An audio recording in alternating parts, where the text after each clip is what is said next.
Esse é o meu primeiro vídeo do meu minicurso do zero ao primeiro jogo. A primeira coisa que eu tenho a te dizer é: assista todos os vídeos do início até o fim, porque tem muita informação importante que você que está começando agora não pode perder. E se você tiver alguma dúvida em relação a qualquer assunto que eu estiver explicando aqui, pode usar o campo dos comentários, pode fazer perguntas, eu vou te responder. Esse é meu comprometimento com você a partir de agora. E lembrando, essa playlist, esse minicurso, é destinado aos iniciantes no desenvolvimento de jogos. Então, se você já tem experiência, sinta-se convidado a poder rever os conceitos do desenvolvimento de jogos, para ver se alguma informação que eu passar aqui agora seja útil para você. E a todos também que querem saber qual é o jogo que nós queremos lá no quarto vídeo, eu peço que vocês não fiquem presos a qual jogo nós vamos criar, e sim qual o caminho que nós vamos trilhar até chegar no desenvolvimento desse jogo. Porque se você sabe qual caminho chegar no seu objetivo, você consegue trilhar novos caminhos para você construir novos jogos. Então você precisa saber qual é o caminho certo para você desenvolver um jogo, e não simplesmente um jogo aqui que nós abordaremos nesse minicurso. Tá? Então fique ligado aí nas técnicas, nas minhas explicações para você conseguir construir jogos, independente de qual for o jogo que a gente for construir agora. Bom, então vamos lá. A programação. Então a gente vai tratar aqui agora sobre o básico de programação, mas voltado a exemplos no desenvolvimento de jogos. Para mim, a programação, no caso, o script, a classe, o que você está escrevendo, pode ser comparado a um cérebro. Por que é um cérebro?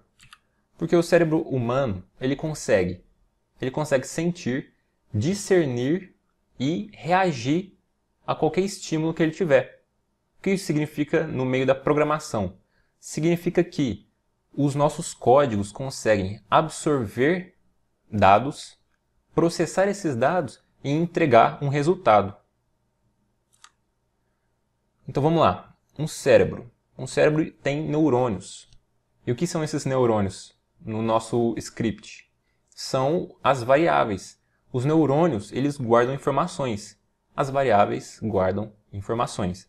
Então, nós temos aí neurônios que guardam o quê? O nome do nosso personagem, o nível do nosso personagem, a classe, a experiência. No caso aqui, a gente pode dizer que a gente está construindo aqui um personagem de RPG, por exemplo. Mas a gente pode guardar o que for em relação ao nosso personagem ou qualquer outro objeto de jogo.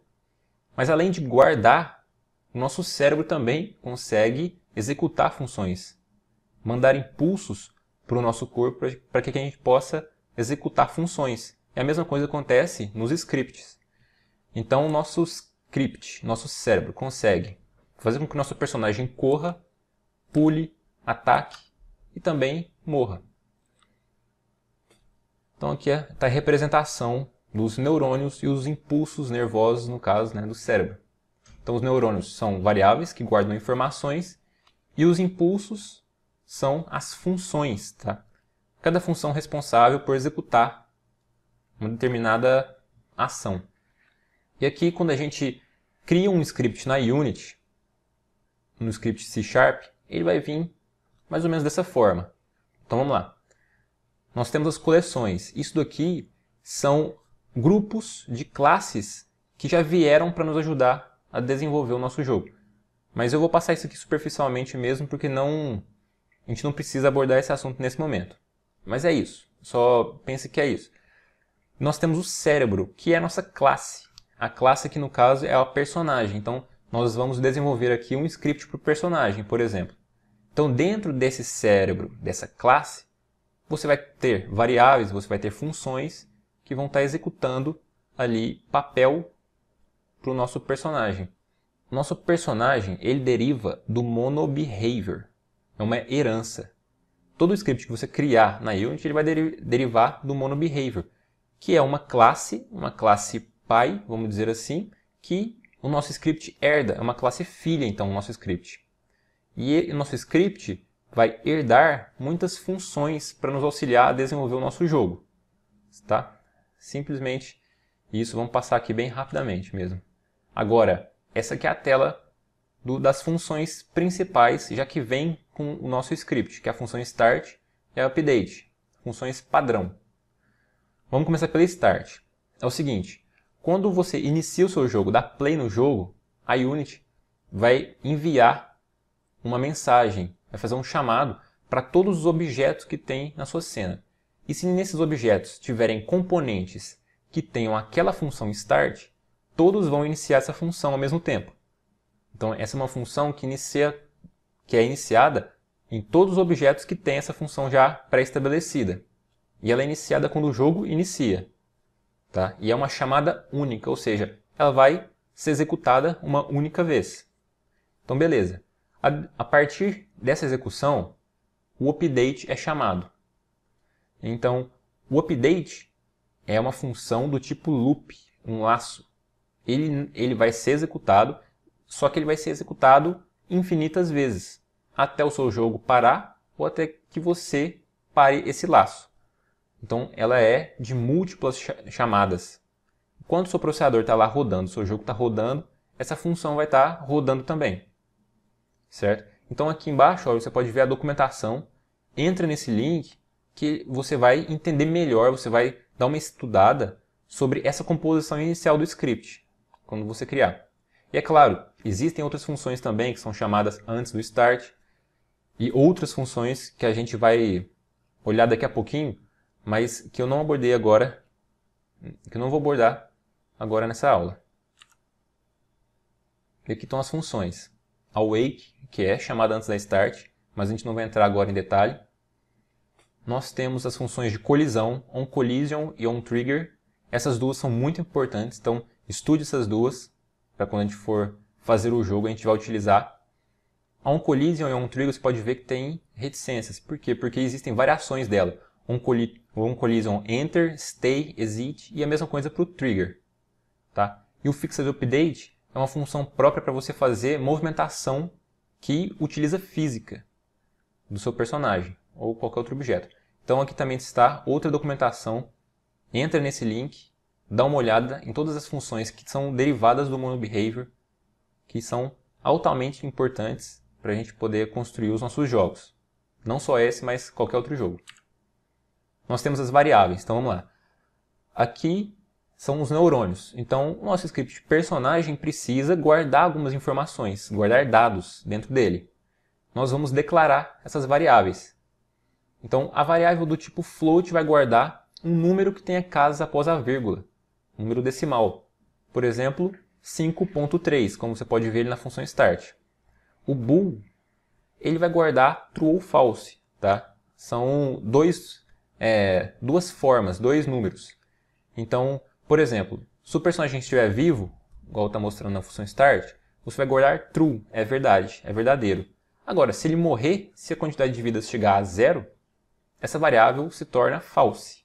Então você vai dar esse nome de true ou false para essa variável. E a int, que vai guardar inteiros, números cheios. Tá?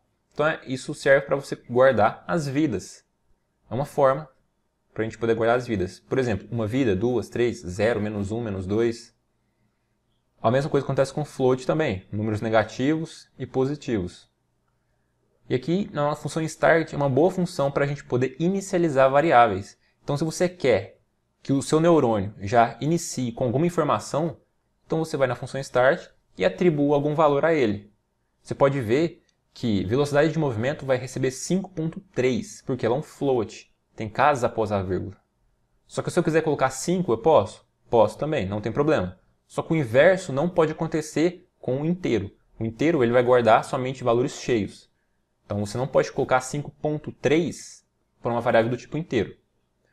Também fica atento no f. O f é de float. Tá? Então você precisa colocar o f quando você quiser atribuir qualquer variável que tenha casa após a vírgula. Qualquer número. Então 5.3f, 10.4f. Tá? Então a variável start é uma boa... A função start é uma boa função para você inicializar, porque ela vai passar uma vez quando o jogo iniciar. Certo? Então você vai começar o seu jogo com as variáveis inicializadas. E aqui estão as variáveis mais comuns. Você pode ver, é inteiro, de menos negativo a mais a positivo. Variável float, a string vai guardar caracteres, tá? Uma cadeia de caracteres. São palavras, frases, textos. Bool, true ou false. E o vector2 e vector3 são variáveis da Unity. Então, se você pegar para estudar isso na internet, em qualquer outra linguagem, você não vai encontrar. Só que a variável vector2 e vector3, elas guardam posições x e y. Então, é só você atribuir da forma que está escrito ali. Você vai colocar, por exemplo, x, eu quero número 0 e y 10. Depois a gente vai ver isso melhor. Então, mais uma documentação para você poder ver. Esse site é muito bom, eu gostei muito dessa página ensinando sobre variáveis, tá? Então dê uma olhada, entre aí nesse link. Importantíssimo. Agora a função update, a gente vai entrar nela agora. A função update a gente acabou de aprender que ela vai ser executada várias vezes no decorrer do tempo de vida, né, do seu jogo. E ela não para, não vai parar nunca. Então a função update é uma ótima função para a gente poder reconhecer comandos vindos do nosso teclado, o input, a entrada de dados do meio físico para ser convertidas para o meio digital. Então, por exemplo, ela vai ficar escutando. Se a gente coloca uma condição, que no caso é o if, ela vai ficar escutando essa condição. Se essa condição for verdadeira, então ela vai entrar e executar essa condição. No caso aqui, você pode ver que é um if clicar para pular. Isso aqui é uma variável, não é uma variável, tá? Não é. No caso aqui eu fiz uma representação. Aqui existe um comando que a gente vai conseguir capturar a tecla do teclado, tá? Da pessoa. E na hora que ela for acionada, esse if, esse se, vai ser verdadeiro. Então, se a pessoa clicar com barra de espaço, por exemplo, beleza, clicou, então é verdade. Então, ele vai conseguir ler o conteúdo desse if. Então, olha só, vamos começar aqui, eu vou te explicar sobre as chaves, que também muita gente tem dúvidas, vamos solucionar isso agora. As chaves são um meio de você poder controlar o que será lido e outras funções existentes também, ou outras condições existentes ali dentro do seu código. Olha só, o void update ele vai ser lido da seguinte forma. Vamos mostrar, ó. Existe um sensor, vamos dizer assim. Toda hora o sensor vai iniciar aqui, ó, no início dessas chaves, da chave. Esse sensor vai passar na primeira linha.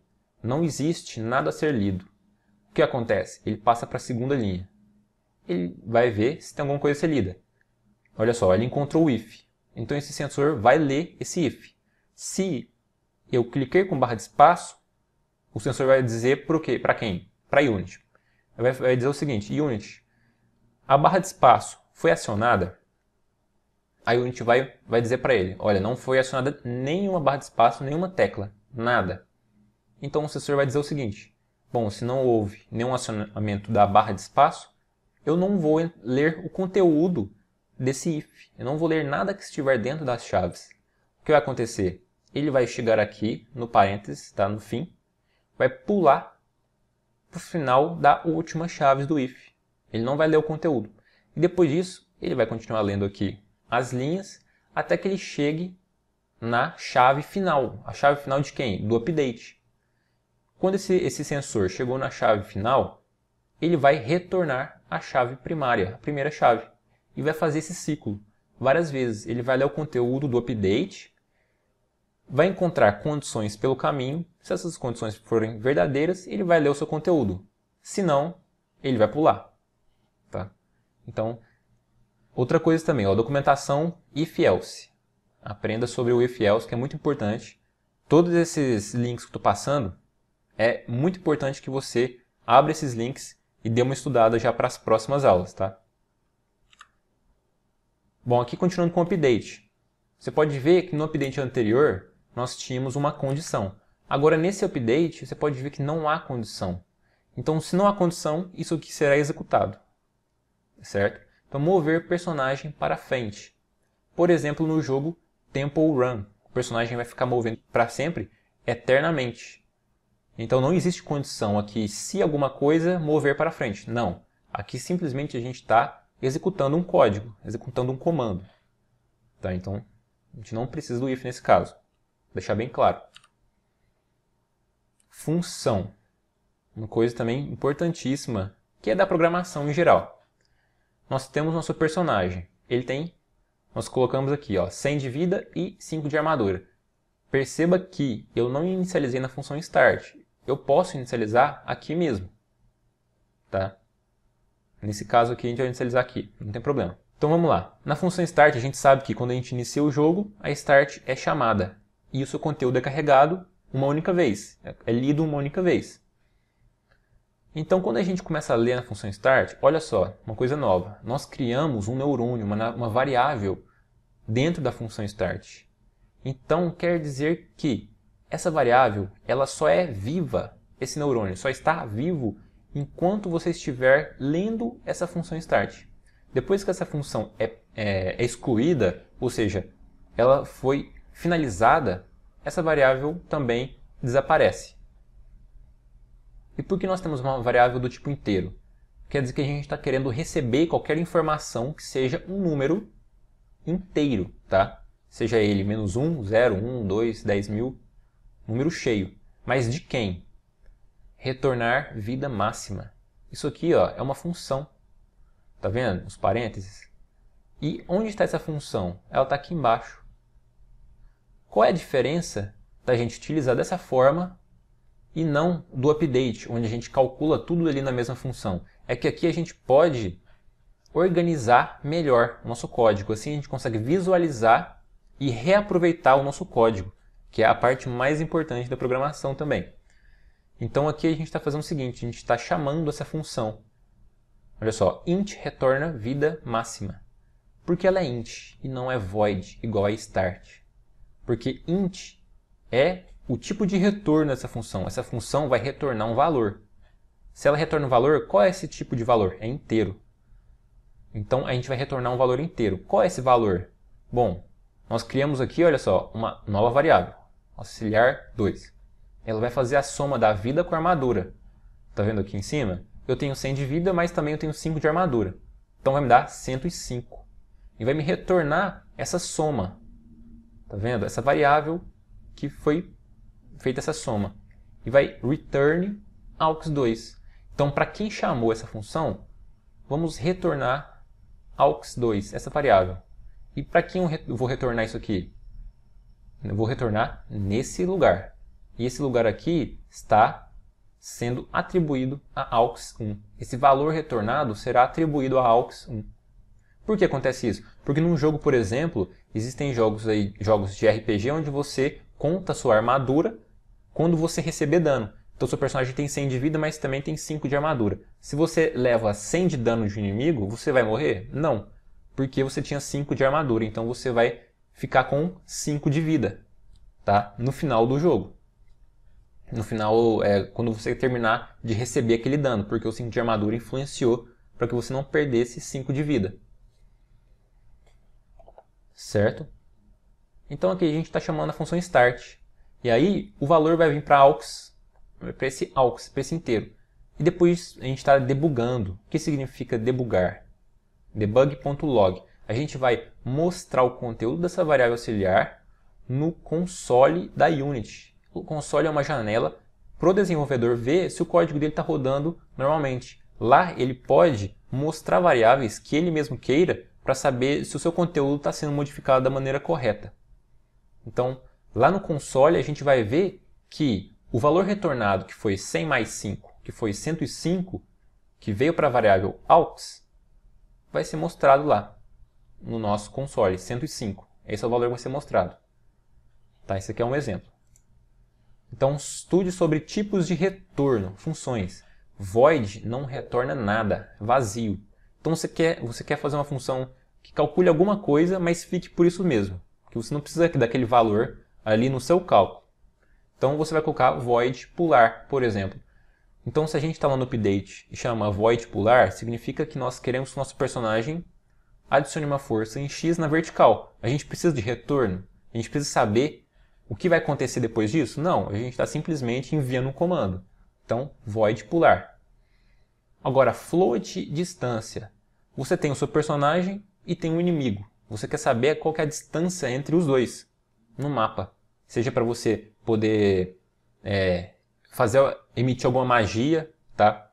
Em relação ao seu inimigo. Então você é uma arqueira e você tem um range de 10 unidades. Você quer saber se a distância entre você e seu inimigo está igual a 10 ou menor do que 10 para você fazer isso.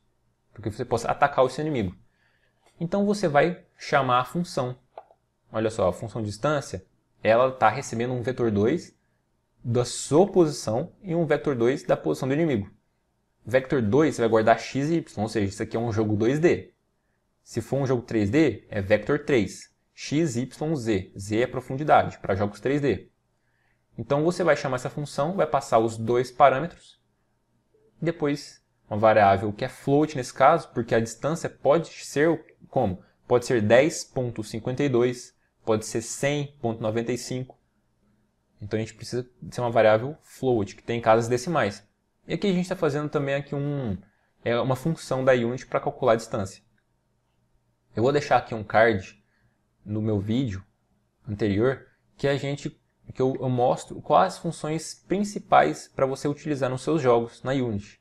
Então vale muito a pena você dar uma olhada, que tem muita função importante já para você ficar inserido aí e poder utilizar elas nos seus jogos também. Então aqui a gente está retornando um valor float, ou seja, retornando auxiliar 2. Para quem? Para quem chamou. Certo? E como é que eu chamo? Distância. Eu vou lá no meu código, olha só, vou voltar aqui para o start. Retornar vida máxima. No caso aqui a gente está chamando uma função. Mas se eu quisesse enviar a distância, eu simplesmente colocaria aqui qual é a minha posição atual, vírgula, a posição do meu inimigo. Sem colocar o tipo da variável. Você simplesmente está enviando valores. Agora, quem recebe precisa identificar aqui nos parâmetros qual que é o tipo do valor. E por fim, aqui nós temos o public int retornar vidas. Olha só, cadê o cálculo aqui? Não existe. Por quê? Porque vidas é uma variável. Vou voltar aqui para você ver. Olha só, eu não coloquei o S, né? Mas acho que tem uma outra variável aqui. Ó. Aqui no nosso personagem, nós criamos esse neurônio acima de qualquer outra função, fora de qualquer outra função no nosso jogo. Ou seja, essa variável ela é acessada em qualquer outra função da nossa classe, do nosso cérebro, do nosso personagem. Então, se ela foi definida aqui em cima, a gente pode simplesmente retornar ela para quem chamou.